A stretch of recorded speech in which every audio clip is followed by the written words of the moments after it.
हिंदुस्तान की कोई भी राज्य सरकार के कामों का अगर मूल्यांकन किया जाए तो उससे 10 गुना ज़्यादा काम दिल्ली सरकार ने किया है।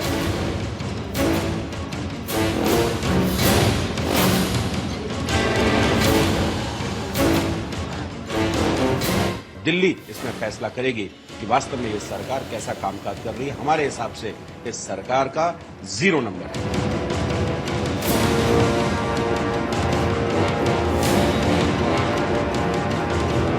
हम 5 साल में जितने वादे हैं उससे ज़्यादा काम करके दिल्ली के लोगों को देने में सक्षम है। ये अगर हमें परेशान करते रहें तब भी।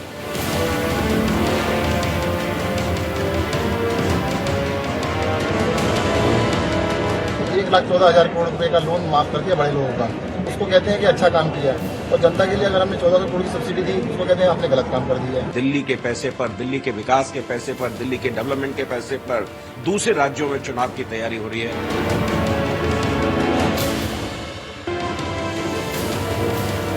केजरीवाल नहीं डरने वाला, आखिरी सांस तक मैं मर मिटूंगा, देश के लिए लड़ता रहूंगा।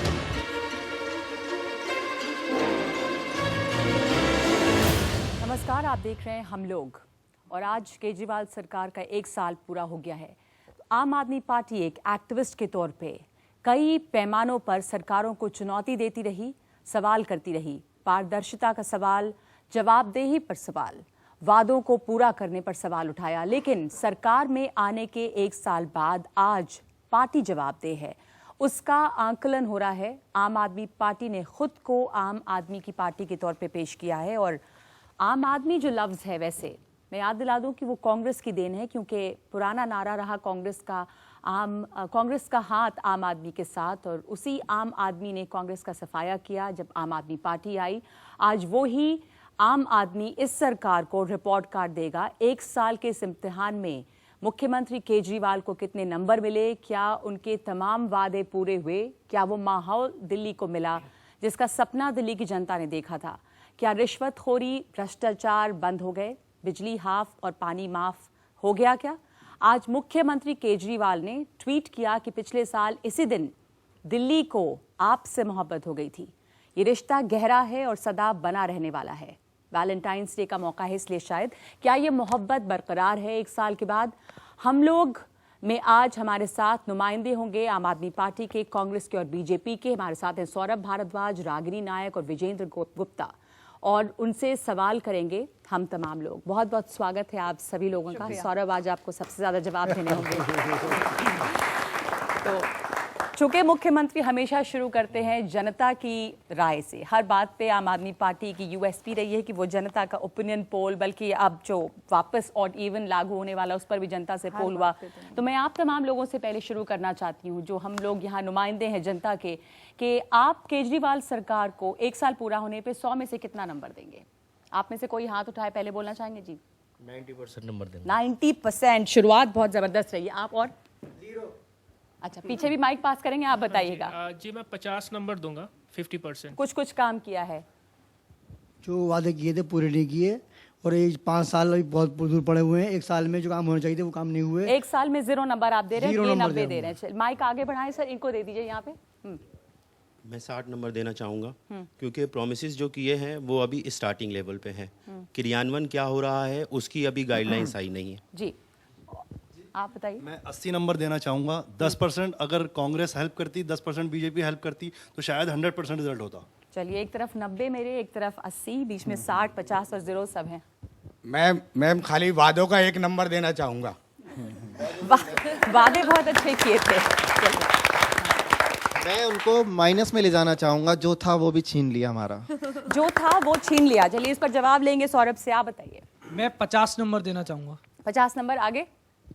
मैं इनको 10 मार्क्स देना चाहूँगा, क्योंकि इन्होंने अभी तक केंद्र सरकार और अपने के बीच में सिर्फ पब्लिक को गुमराह करने का काम किया है, बस। ठीक है, अब इतने एक एवरेज सैंपल है, मैं आपके पास आऊंगी दोबारा, लेकिन आप में से कितने लोगों को लगता है कि दिल्ली का माहौल 1 साल में बदल गया है? कुछ बदला जो आप लोगों ने सोचा था?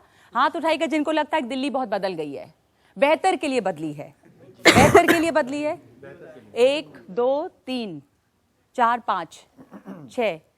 चलिए सौरभ, आपसे कुछ जवाब लेना। आपने एक रैंडम सैंपल देखा यहाँ पे, कुछ लोगों के 90, 80, 50, नेगेटिव, 0, वादे के लिए 1 नंबर, ये तमाम चीजें हैं। आप अपने को कैसे आंक रहे हैं? आपको कितने नंबर खुद को दे रहे हैं? मैंने 2 चुनाव लड़े, मैं बहुत नया था राजनीति के अंदर, और मैं जो राजनीति दिल्ली की समझ पाया और आम आदमी पार्टी की राजनीति समझ पाया, कभी भी इस तरीके का शो होगा तो आम आदमी पार्टी को नंबर कम मिलेंगे। अगर कभी आप कैब ले लें और पीछे बैठे हुए ड्राइवर की आंखों में आंखें ना डालें, वो अपना व्यस्त हो गाड़ी चलाने में, उससे बात कीजिएगा, वो आम आदमी पार्टी को जो भी नंबर देगा मुझे वो मंजूर होगा। किसी दिन आपके घर में जो झाड़ू लगाती होगी मेड, उससे आप पूछिएगा कि उसका बच्चा जिस स्कूल में जाता है वहाँ पे सिचुएशन बदली या नहीं बदली, वो जो नंबर देगी मुझे वो नंबर मंजूर होंगे। बट मैं मानता हूं कि 5 स्टार होटल्स के अंदर जो डिस्कशंस हो रही होंगी या नेशन वांट्स टू नो वाले चैनल पे जो हो रहा होगा, वहां हमें कम नंबर मिलेंगे। मगर फिर भी यहाँ पे भी अगर मुझे लगता है कि कम नंबर मिल रहे हैं, और सिर्फ टैक्सी ड्राइवर और सिर्फ झाड़ू देने वाले या घर के मेड लोग, तमाम लोग हैं भाई। जी।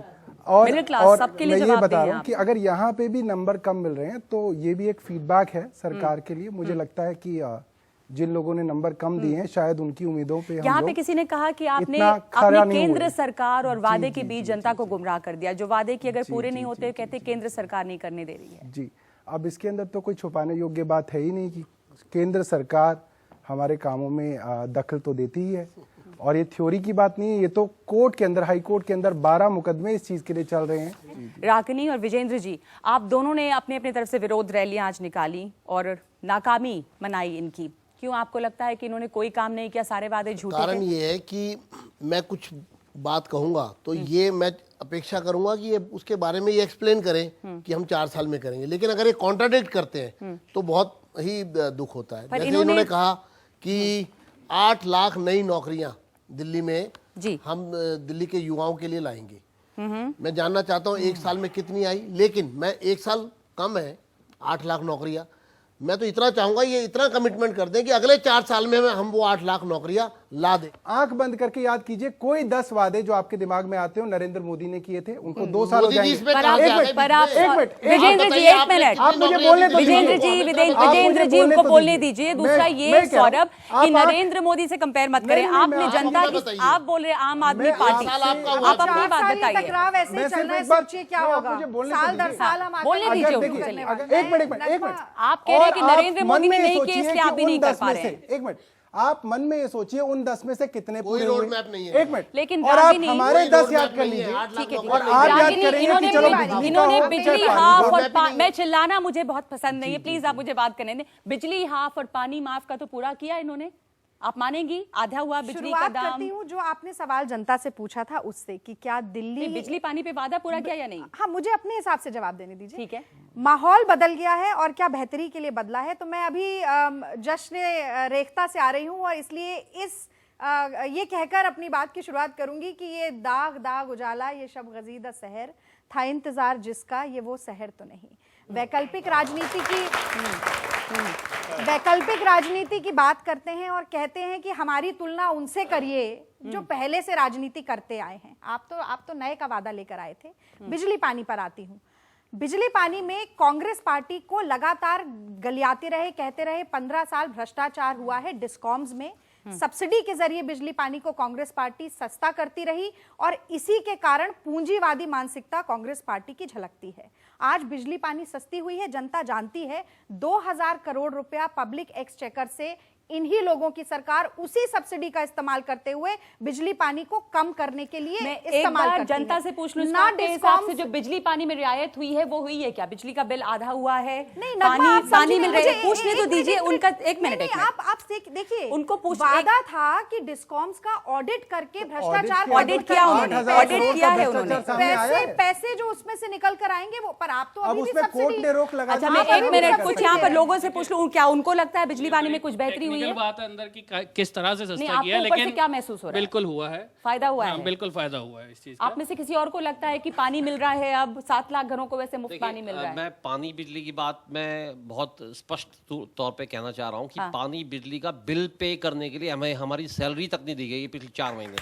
आप एमसीडी से हैं क्या? जी, मैं एमसीडी में शिक्षक हूँ और हमें पिछले 4 महीने से सैलरी नहीं मिल रही, जब हम स्ट्राइक पे चले गए तब उसके बाद हमें सैलरी का भुगतान दिया गया। हम कोर्ट में चले गए तो कोर्ट के प्रेशर की वजह से हमें पैसे दिए गए। ये बिल्कुल गलत बात है कि इन्होंने हमारा कुछ फायदा किया।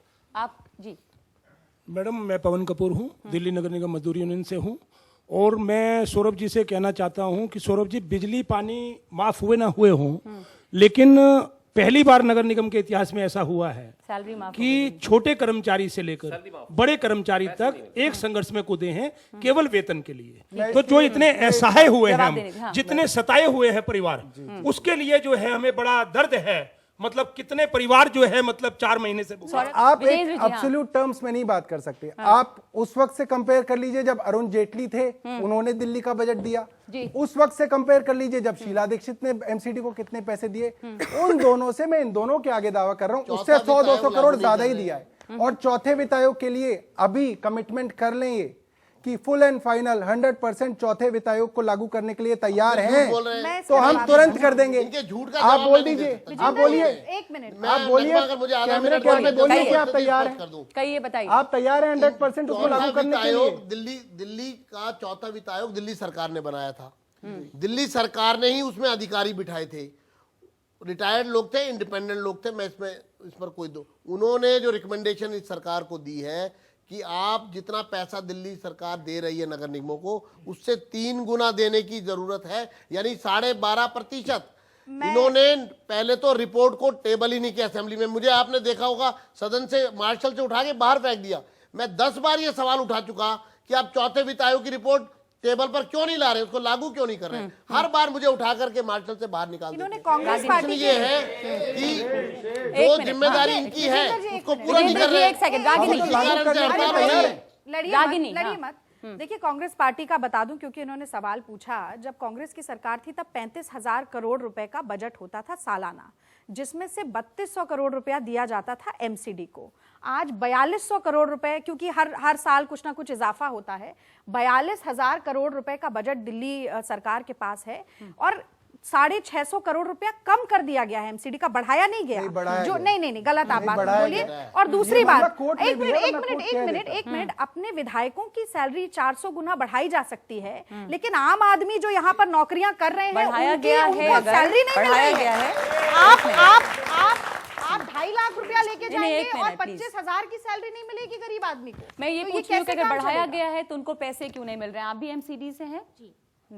सर, मैं सबसे पहले तो ये आपने एक बात कही कि ऑटो वाले और बाकी लोगों से पूछे, तो मैं आज ऑटो से ही आई, इसी वजह से आई कि मैं इस प्रोग्राम में आ रही हूँ, और उन्होंने भी यही कहा कि जो बिजली पानी के अलावा अगर उसमें उन्होंने कटौती की है कि उसका बिल कम हो गया, तो जिन लोगों की नौकरी से घर चलता है उनका अगर ये वेतन नहीं देंगे तो उन लोगों की हाय लेकर ये कैसे आगे बढ़ सकते हैं? लोगों की तनख्वाह देने की जिम्मेदारी एमसीडी की है। आप ये जो पूरा का पूरा ठीकरा है ये हमारी सरकार पे क्यों फोड़ रहे हैं, मुझे ये समझ में नहीं आ रहा। जब जितना पैसा हम आपको देते थे उतना आपने हमें दिया, तो इसका ठीकरा हम पे क्यों फोड़ रहे हैं? आप एमसीडी पे क्यों नहीं फोड़ रहे हैं इसका ठीकरा? एक मिनट, सवाल लेने आए और 25 करोड़ कर दिया है घटाकर। मैं अजय गुप्ता, एमसीडी टीचर, आपसे एक सवाल करता हूं, क्या ये हमने जनता आपकी सरकार चुनी है, क्या साहूकारों की सरकार है? आपने एमसीडी को फंड दिया, लेकिन आपने कभी उन पर गौर किया है? आपने क्या टर्म्स एंड कंडीशन लगाई है?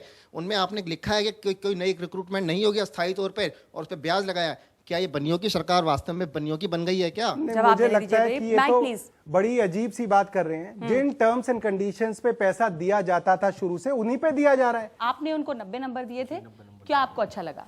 मुझे इनका स्टेप लेने का तरीका बहुत अच्छा लगा, चाहे बिजली और पानी की कटौती हो या मैम ईडन ऑर्डन इवेंट्स का जो फार्मूला हो उन्होंने यूज़ करा हो। उन्होंने बहुत जल्दी स्टेप लिए और बहुत अच्छे स्टेप लिए। एक साल में और किसी सरकार ने इतने ज़्यादा स्टेप नहीं लिए। तो कम से कम ये दिख रहा है कि ये काम करना चाह रहे हैं। भ्रष्टाचार के मामले पे, भ्रष्टाचार पे ये कहा गया था कि आपका मेन प्लैंक जो आपका एक मुद्दा था, पर आपके दिल्ली जन लोकपाल जो है वो अभी अटका हुआ है। स्वराज बिल आपने टेबल ही नहीं किया है, तो भ्रष्टाचार के लिए जो आपने वादे किए थे उसका क्या हुआ? देखिए, भ्रष्टाचार एक मिनट, देखिए, भ्रष्टाचार को खत्म आप किसी एजेंसी के थ्रू ही कर सकते हैं। या तो आप दिल्ली पुलिस के थ्रू कर सकते हैं या एंटी करप्शन ब्रांच के थ्रू कर सकते हैं। हमारे पास ले दे के सिर्फ एक एसीबी थी, जिससे पिछले साल हमने शीला दीक्षित जी के खिलाफ केस करा, मुकेश अंबानी के खिलाफ एफआईआर दर्ज कराई। जैसे ही इनकी सरकार केंद्र के अंदर आई, इन्होंने एसीबी हमसे छीन ली। आप मुझे एक एजेंसी बता दीजिए जो हमारे कंट्रोल में हो, जिससे हम कोई भ्रष्टाचार कर रहा हो और उसको हम जेल में डाल सकते हो, तो हम उसके ऊपर भी लगाम करने के लिए तैयार हैं। एक मिनट जी, नहीं जवाब उन्हीं को देना होगा। एक मिनट, जनलोकपाल हाँ। से आपने बात शुरू की, आप गौर फरमाइएगा कि जनलोकपाल के अंदर भी जो इन्होंने खुद बिल ड्राफ्ट किया है, जिसको अन्ना हजारे तक ने कहा और प्रशांत भूषण, योगेंद्र यादव ने कहा कि जोगपाल है। अच्छा बताया। एक मिनट पूरा कर लूं। उसमें भी इन्होंने कोई इंडिपेंडेंट इन्वेस्टिगेटिव एजेंसी का मादा रखा ही नहीं है। इन्होंने कहा कि जब तक सरकार से उस पर अनुमति प्राप्त नहीं होगी, यानी कि यदि केजरीवाल सरकार की ही इन्वेस्टिगेटिंग एजेंसी होगी तो भ्रष्ट लोग पकड़े जाएंगे। और वो भ्रष्ट लोग कौन है? भ्रष्टाचार केवल क्या पैसे का लेन देन ही होता है। इनके मंत्रियों पर फर्जी डिग्री का आरोप है, अपनी पत्नी पर प्रताड़ना का आरोप है, और पैसे लेन देन का भी। अभी इमरान हुसैन का भी पूरा एक स्टिंग आया, लेकिन एक भी मंत्री को आप पार्टी से नहीं निकालते हैं। 9 महीने तक लोकायुक्त की नियुक्ति आप नहीं करते हैं। आप क्या मानक स्थापित कर रहे हैं भ्रष्टाचार को खत्म करने? आपकी पार्टी बहुत साफ सुथरी पार्टी की छवि लेकर आई थी, तो अफसोस होता है कि मंत्रियों पे आरोप लगते हैं। मैं रागिनी नायक जी को चैलेंज कर रहा हूं इस शो पे, वो मुझे वो सेक्शन दिखा दें जिसके अंदर ये लिखा है कि उसके पास इन्वेस्टिगेटिंग एजेंसी नहीं होगी। उसके अंदर साफ तौर पे लिखा हुआ है कि लोकपाल, मैडम सुन लीजिए, थोड़ा पढ़ भी लीजिएगा वो बिल जो है। और सुनिए, मैं दोनों को,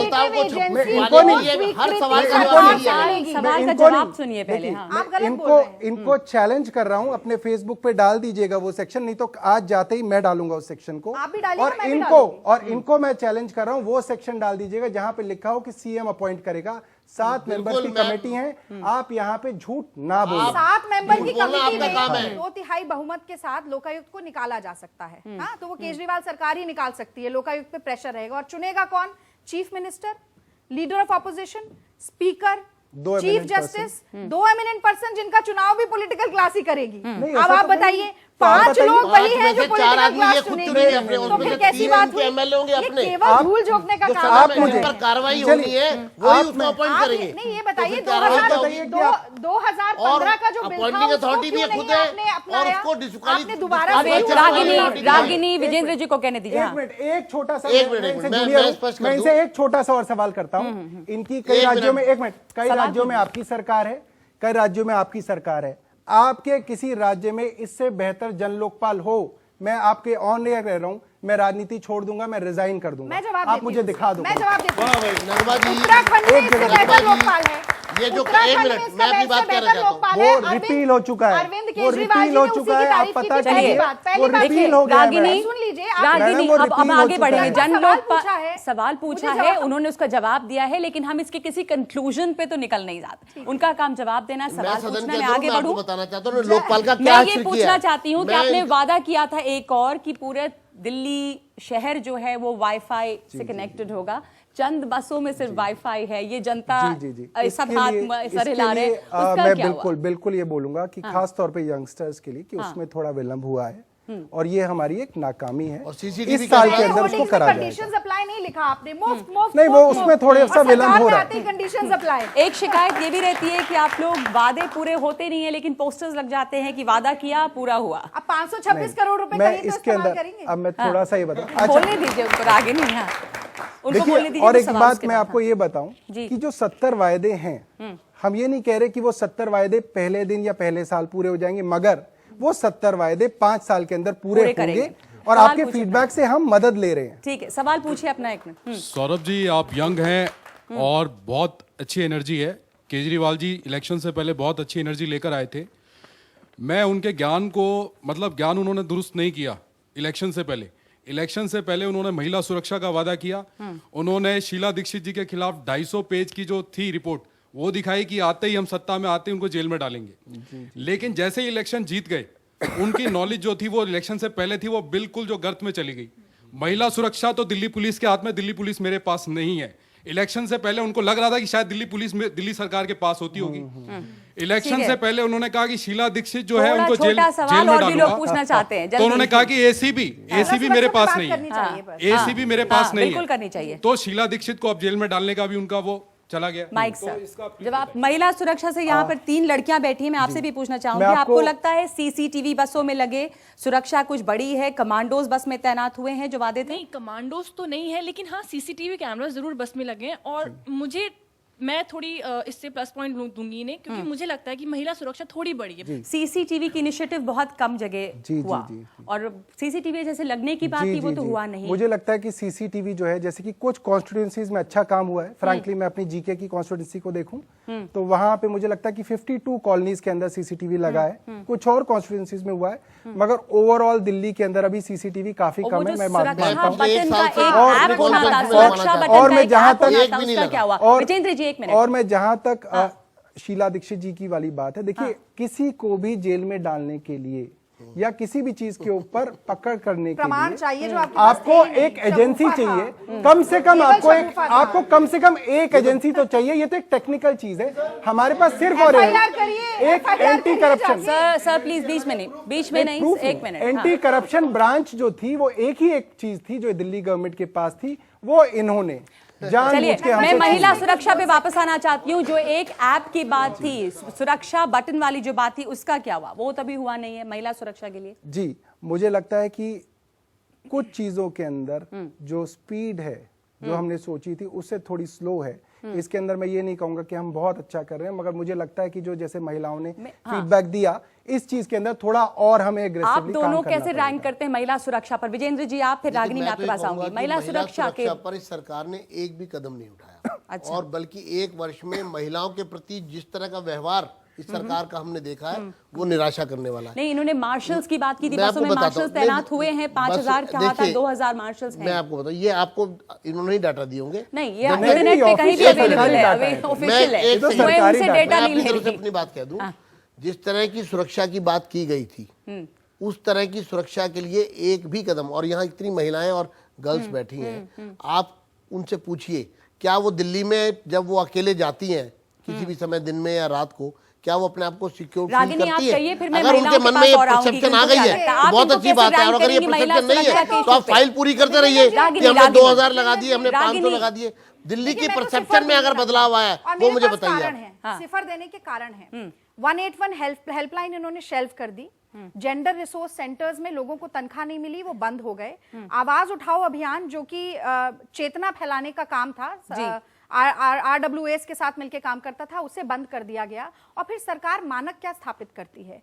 महिला सुरक्षा के साथ समानता सशक्तिकरण भी जुड़ा है। आपने दिल्ली कैबिनेट में एक भी महिला नहीं रखी, आपकी हाईएस्ट डिसीजन मेकिंग बॉडीज में एक भी महिला नहीं है, और तमाम वादे आपने जो अभी गिनवाए, सोमनाथ भारती, उनके सवाल पॉइंट का जवाब दीजिए। आपके यहाँ कैबिनेट में एक भी महिला नहीं है। आपने बोला ऐप नहीं है। 2 लाख शौचालय में से 1 लाख महिलाओं के लिए शौचालय बनाने की बात की गई थी, उस दिशा में कोई काम नहीं हुआ। इसके अलावा सीसीटीवी कैमरास का हाल हम देख ही रहे हैं। और मुझे तो ये बड़ा अजीब लगता है कि क्राइम रेट बढ़ रही है, लेकिन उसके ऊपर कोई डिस्कशन भी नहीं है। आप इनसे कुछ पूछ लें, आपको लगता है दिल्ली सुरक्षित हुई है महिलाओं के लिए? सुरक्षित नहीं हुई, बड़ा डर लगता जाते भी मेरा से नहीं, वही हाल है जो पहले था।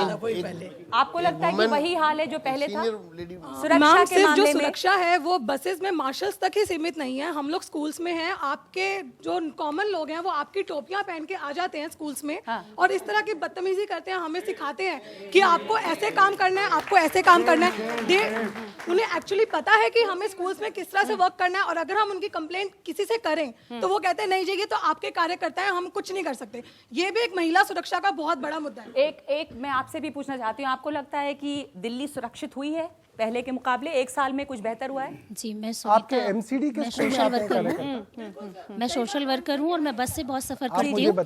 सौरभ, एक और यहाँ से, मैं बस से बहुत सफर करती हूँ। पहले जैसे धक्का मुक्की होती थी, जैसे बदतमीजियां होती थी और कोई कुछ नहीं बोलता था, तो अब कम से कम लोग बोलते भी हैं और उतनी बदतमीजी नहीं है जितनी पहले थी। और बाहर लोगों को डर है कि आम आदमी पार्टी की सरकार है, लोग इकट्ठे होकर आ जाएंगे। ऐसा माहौल बदला है, लोग कम से कम कार्रवाई करते हैं। ठीक है, आप में से 1 मिनट में आप भी कुछ कहना चाह रहे थे इस पर? मैं ये कहना चाह रहा था, मेरा नाम मिनाजुद्दीन है, कि इस टाइम दिल्ली की ये हालत है कि हाथ से रोटी छीन के कटोरा हाथ में दे दिया गया।